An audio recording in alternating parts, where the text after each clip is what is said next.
नमस्कार, आप जिस्ट के साथ हैं। मैं हूं राहुल श्रीवास्तव। सोमवार और मंगलवार को लोकसभा में राष्ट्रपति के अभिभाषण पर बहस करीब 20 घंटा चली। आपकी जान पहचान में जिस किसी ने सदन की कार्यवाही देखी, उससे अगर पूछिएगा कि उस बहस का सार क्या था, तो ज्यादातर का जवाब होगा कि साहब घमासान हुआ, अला नेता ने फला नेता या पार्टी को ठोक दिया।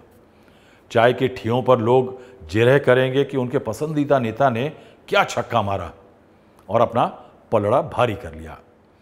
आगे बढ़ने से पहले एक यथार्थ बता दूं, संसद चलाने के लिए 1 मिनट की कीमत 2.5 लाख रुपए है, 1 घंटे की कीमत 1.5 करोड़। यानी घमासान ने आपको मजा तो दिया, लेकिन कीमत आप ही चुकाएंगे, क्योंकि टैक्स भैया आप ही भरते हैं।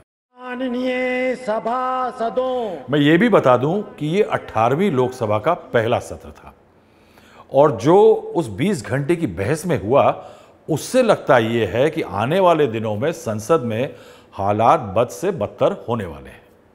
लगातार 10 साल तक प्रधानमंत्री नरेंद्र मोदी और बीजेपी के हमलावर रुख ने कांग्रेस और विपक्ष को बैकफुट पे रखा। 2024 के नतीजों के बाद और खासकर सोमवार के भाषण से राहुल गांधी लगता है जैसे गियर बदल दिया और offence is the best defence की पॉलिसी इख्तियार कर ली। माननीय प्रधानमंत्री नरेंद्र मोदी जी, अब इस मोशन के जवाब में प्रधानमंत्री नरेंद्र मोदी ने 2 घंटे से थोड़ा ऊपर का भाषण दिया। विपक्ष का एक बड़ा जत्था सदन के वेल में पूरे पीरियड रहा। अपने सदस्यगणों, नेता प्रतिपक्ष माननीय सदस्य, मेरे सबको मौका दिया। आपने 90 मिनट बोला, यह संसद में तरीका ठीक नहीं है। विपक्ष पूरे समय हल्ला, नारेबाजी और हूटिंग करता रहा। एक समय तो देखा गया कि राहुल गांधी भी बूइंग करते दिखे। शांति हुई तो सिर्फ 40 सेकंड के लिए, जब हाथरस के हादसे पर प्रधानमंत्री नरेंद्र मोदी ने वक्तव्य दिया। यूपी के हाथरस में मंगलवार को एक भाषण में मोदी अलग अलग रंग में दिखाई दिए थे।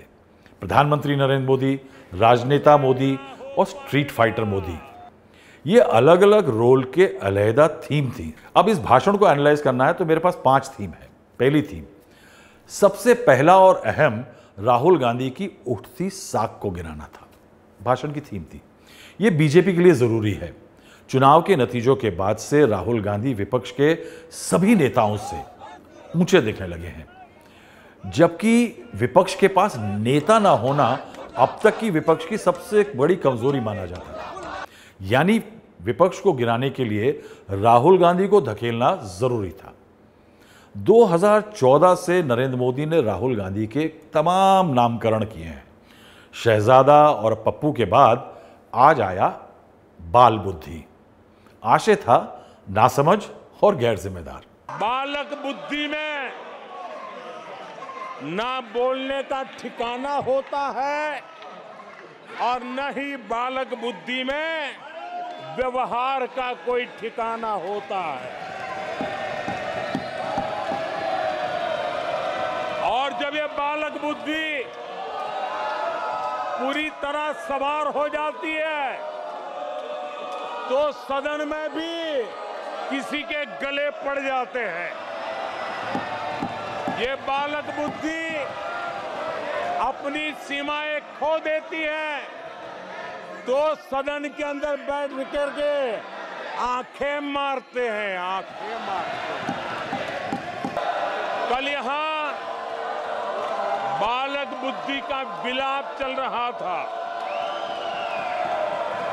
मुझे मारा गया, मुझे इसने मारा, मुझे उसने मारा, मुझे यहां मारा, मुझे वहां मारा, ये चल रहा था। हजारों करोड़ रुपए उसकी हेरा फेरी के मामले में जमानत पर बाहर है।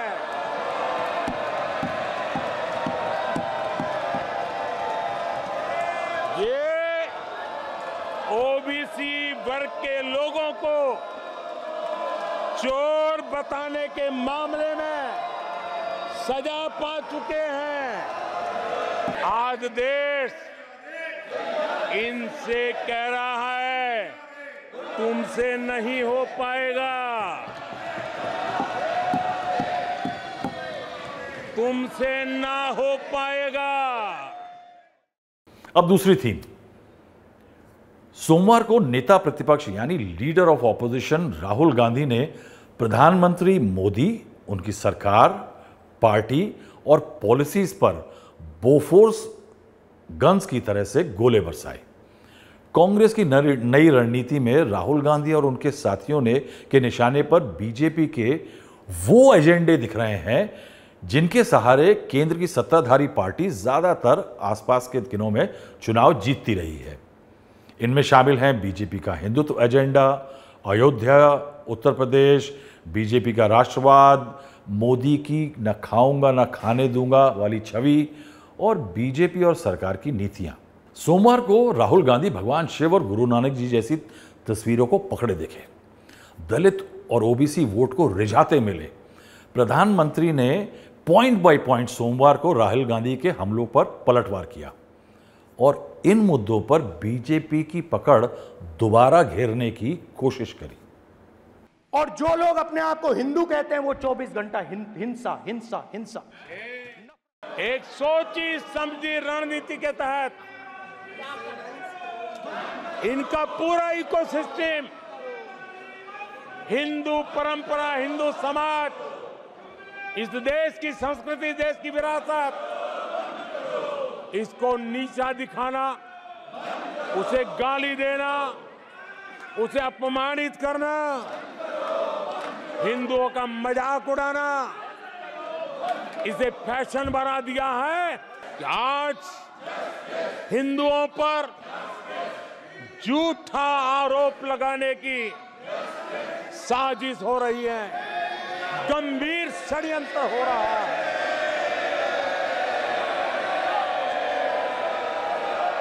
आदरणीय सभापति जी,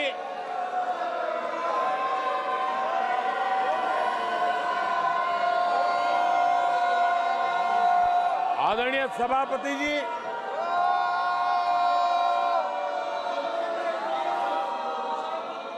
ये कहा गया हिंदू हिंसक होते हैं? ये है आपके संस्कार? नरेंद्र मोदी उसे शहीद नहीं कहते हैं, नरेंद्र मोदी उसे अग्निवीर कहते हैं। उस घर को पेंशन नहीं मिलेगी, उस घर को कॉम्पेंसेशन नहीं मिलेगी।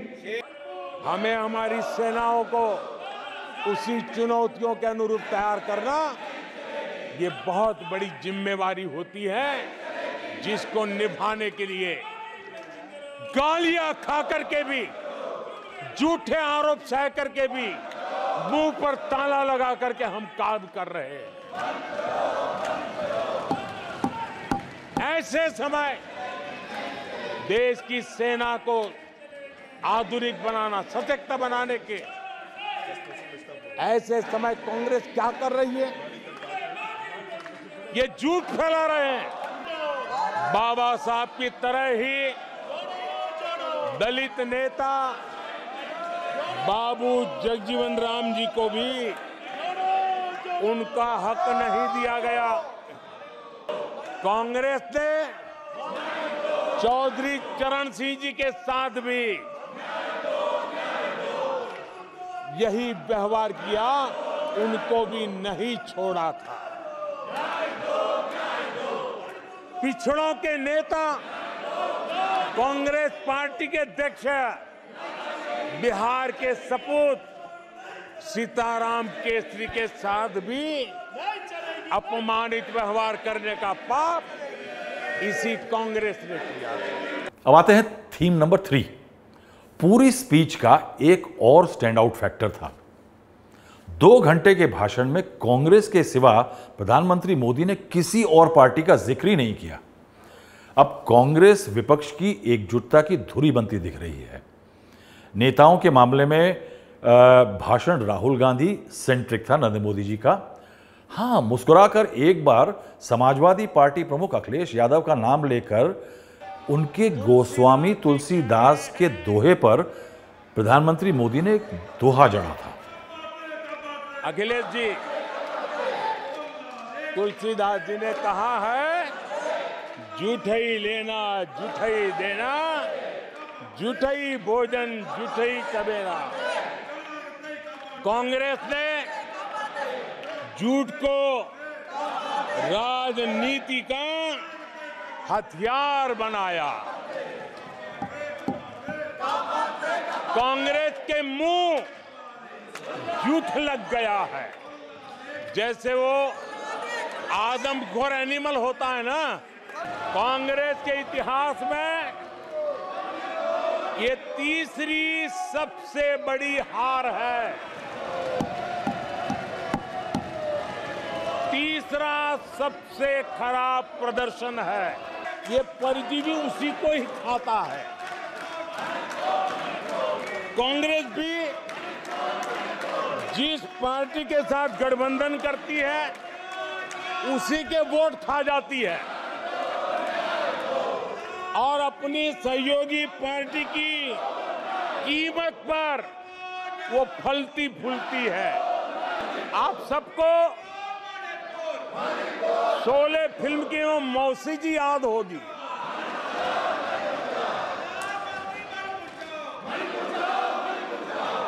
तीसरी बार तो हारे हैं, पर मौसी, ये बात तो सही है, तीसरी बार ही तो हारे हैं, पर मौसी मोरल विक्ट्री तो है ना। अब चौथी थीम 2014 से बीजेपी की एक पॉलिटिकल लाइन रही है। कांग्रेस ने जो इतिहास में किया उसे वोटर को याद दिलाती रही है। राम मंदिर, राम सेतु, 1984 के दंगे, 1975 की इमरजेंसी, मुस्लिम तुष्टीकरण वगैरह वगैरह। इनमें से एक टर्म लगातार सुनाई देती रही है, कांग्रेसी इकोसिस्टम। प्रधानमंत्री मोदी ने इस इकोसिस्टम से होने वाले खतरों की बात दोहराई सदन में। नया क्या था? नया यह था कि प्रधानमंत्री नरेंद्र मोदी ने ईंट का जवाब पत्थर से देने टाइप की एक धमकी दे डाली। कांग्रेस देश में आर्थिक अराजकता फैलाने की दिशा में भी सोची समझी चाल चल रही है। आदरणीय सभापति जी, इस सदन की गरिमा बचाने का बहुत बड़ी जिम्मेदारी आप पर है। सदन में शुरू हुई झूठ की परंपरा पर कठोर कार्रवाई करेंगे। 2014 में सरकार में आने के बाद देश के सामने एक बहुत बड़ी चुनौती कांग्रेस के साथ ही कांग्रेस का इकोसिस्टम भी रहा है। मैं आज इकोसिस्टम को बता देना चाहता हूं, उसकी हर साजिश का जवाब अब उसी की भाषा में मिलेगा। अब पांचवी थीम, आमतौर पर प्रधानमंत्री ऐसी बहस के जवाब में अहम मामलों पर चुप्पी तोड़ते हैं। मोदी ने भी नीट मामले पर छात्रों को आश्वासन दिया, मगर अमूमन ऐसे भाषणों में प्रधानमंत्री नाजुक मामलों पर चुप्पी रखते हैं। मोदी ने भी मणिपुर हिस्सा पर कन्नी काट दी।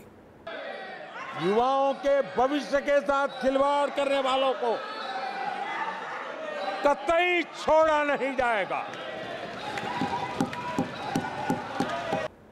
तो ये थी प्रधानमंत्री के 2 घंटे के भाषण के की टेकअवेज। अब इसमें मेरा टेक क्या है?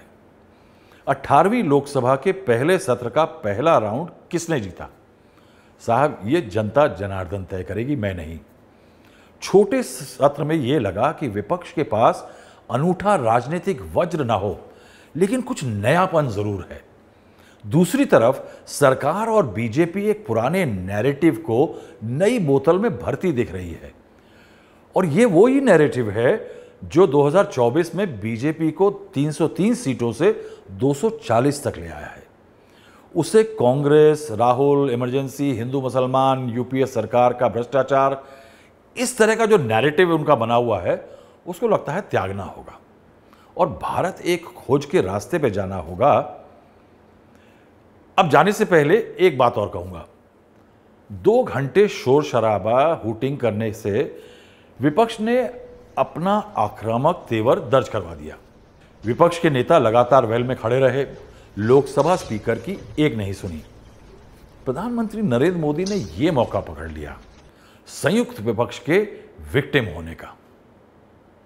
ऐसी किसी रुकावटों से न मोदी डरने वाला है, न ये सरकार डरने वाली है।